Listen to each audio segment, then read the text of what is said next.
Exodus chapter 37 verses 1 to chapter 38 verses 31. Next, Bezalel made the ark of acacia wood, a sacred chest 45 inches long, 27 inches wide, and 27 inches high.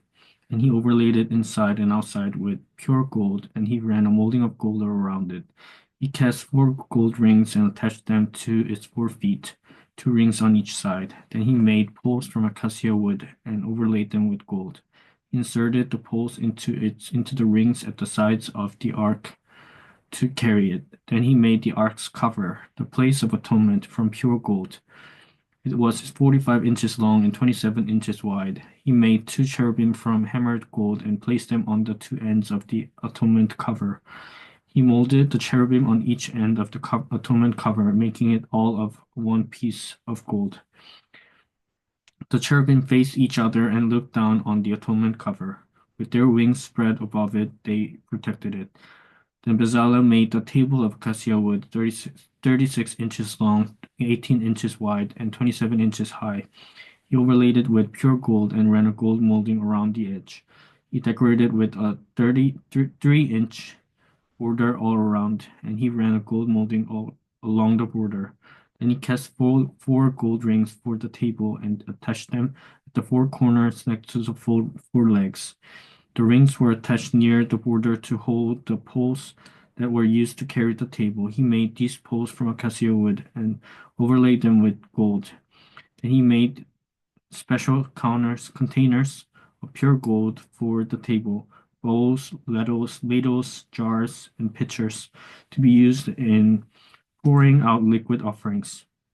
Then Bezalel made the lampstand of pure hammered gold. He made the entire lampstand and its decorations of one piece, the base, center stem, lamp cups, buds, and petals.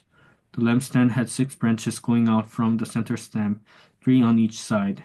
Each of the 6 branches had 3 lamp cups shaped like almond blossoms, complete with buds and petals. The center stem of the lampstand was crafted with 4 lamp cups shaped like almond blossoms, complete with buds and petals. There was an almond bud underneath, beneath each pair of branches where the 6 branches extended from the center stem, all made of one piece.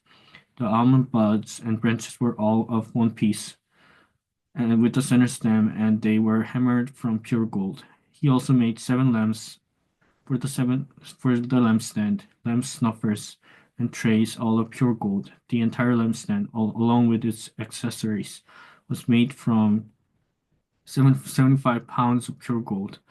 Then Bezalel made the incense altar of acacia wood. It was 18 inches square and 36 inches high, and horns at the corners, carved from the same piece of wood as the altar itself. He overlaid the top, sides, and horns of the altar with pure gold, and he ran a gold molding around the entire altar.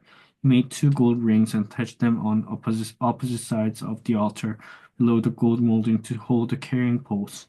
He made the poles of acacia wood and overlaid them with gold. Then he made the sacred anointing oil and fragrant incense using the techniques of a skilled incense maker. Next, Bezalel made acacia wood to construct the square altar of burnt offering. It was 7.5 feet wide, 7.5 feet long, and 4.5 feet high. He made the horns for each of its 4 corners so that the horns and altar were all one piece. He overlaid the altar with bronze. Then he made all the altar utensils of bronze, the ash buckets, shovels, basins, meat forks, and fire pans. Next, he made a bronze grating and installed it halfway down the side of the altar under the ledge. He cast 4 rings and attached them to the corners of the bronze grating to hold the carrying poles. He made the poles from acacia wood and overlaid them with bronze. He inserted the poles through the rings on the sides of the altar. The altar was hollow and was made from planks. Bezalel made the bronze wash basin and its bronze stand from bronze mirrors donated by the women who served at the entrance of the tabernacle. Then Bezalel made the courtyard, which was enclosed with curtains made of finely woven linen. On the south side were held by On the south side, the curtains were 150 feet long. They were held up by 20 posts set securely in 20 bronze, bronze bases. He hung the curtains with silver hooks and rings. He made a similar set of curtains for the north side, 150 feet of curtains held up by 20 posts set securely in bronze bases. He hung the curtains with silver hooks and rings. The curtains on the west end of the courtyard were 75 feet long, hung with silver hooks and rings and supported by 10 posts set into 10 bases. The east end, the front end, was also 75 feet long. The courtyard entrance was on the east end, flanked by the two curtains. The curtain on the right side was 22.5 feet long and was supported by the three posts set into three bases. The curtain on the left side was also 22.5 feet long and was supported by the three posts set into three bases. All the curtains used in the courtyard were made of finely woven linen. Each post had a bronze base, and all the hooks and rings were silver. The tops of the posts of the courtyard were overlaid with silver, and the rings to hold up the curtains were made of silver. He made the curtain for the entrance to the courtyard of finely woven linen, and he decorated it with the beautiful embroidery in blue, purple, and sacred and scarlet thread. It was 30 feet long, and its height was 7.5 feet, just like the curtains of the courtyard walls. It was supported by four posts, each set securely in its own bronze base. The tops of the posts were overlaid with silver, and the hooks and rings were also made of silver. All the tent pegs used in tabernacle and courtyard were made of bronze. This is an inventory of the materials used in the building, the tabernacle of the covenant.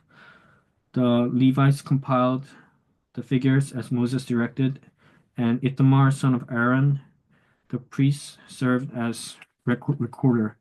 Bezalel, son of Uri, grandson of Hur, the tribe of Judah, made everything just as the Lord had commanded Moses. He was assisted by Oholiab, son of Ahisamach, the tribe of Dan, a craftsman expert at engraving, designing, and embroidering with blue, purple, and scarlet thread on fine linen clothes. The people brought special offering of gold totaling 2,193 pounds as measured by the weight of the sanctuary shekel. This gold was used throughout the tabernacle. The whole community of Israel gave 7,545 pounds of silver as measured by the weight of the sanctuary shekel. This silver came from the tax collected from each man registered in the census. The tax is 1 bekah, which is half a shekel, based on the sanctuary shekel. The tax was collected from 603,515 men who had reached their 20th birthday. The 100 bases for the frames of the sanctuary walls and for the posts supporting the inner curtain required 7,500 pounds of silver and 75 pounds for each base.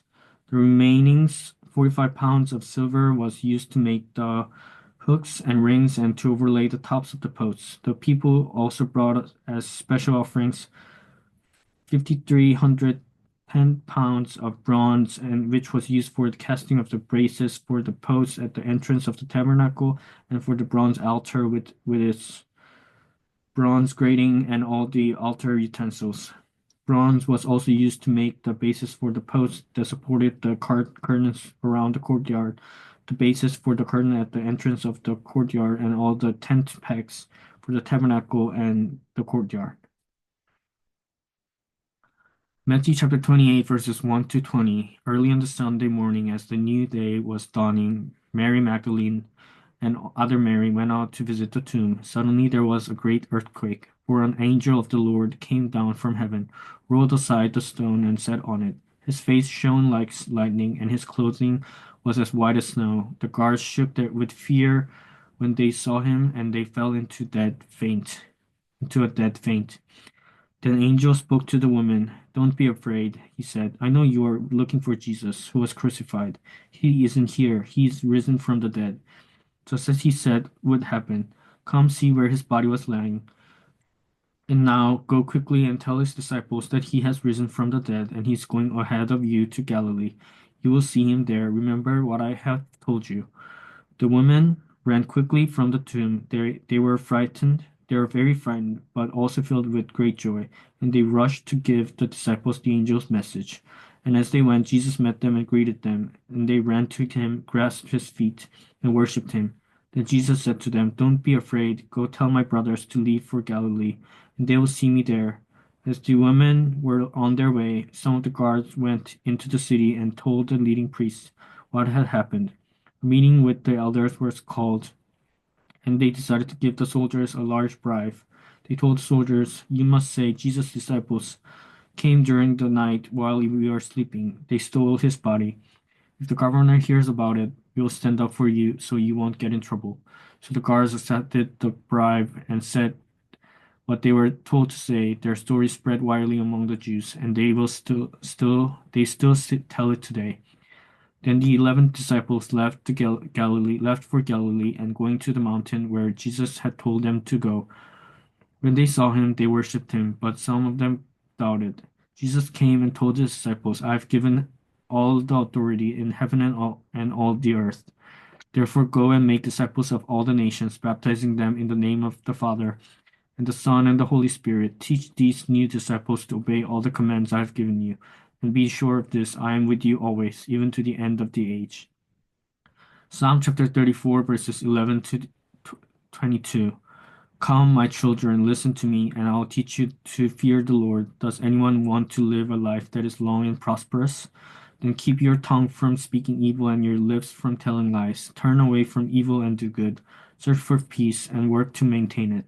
The eyes of the Lord watch over those who do right. His ears are open to their cries for help. But the Lord turns his face against those who do evil. He will erase their memory from the earth. The Lord hears his people when they call to him for help. He rescues them from all their troubles. The Lord is close to the brokenhearted. He rescues those whose spirits are crushed. The righteous person faces many troubles, but the Lord comes to the rescue each time. For the Lord protects the bones of the righteous. Not one of them is broken. Calamity will surely destroy the wicked, and those who hate the righteous will be punished. But the Lord will redeem those who serve him. The one who takes refuge in him will be condemned. Instruct the Proverbs chapter 9, verses 9 to 10. Instruct the wise, and they will be even wiser. Teach the righteous, and they will learn even more. Fear of the Lord is the foundation of wisdom. Knowledge of the Holy One results in good judgment.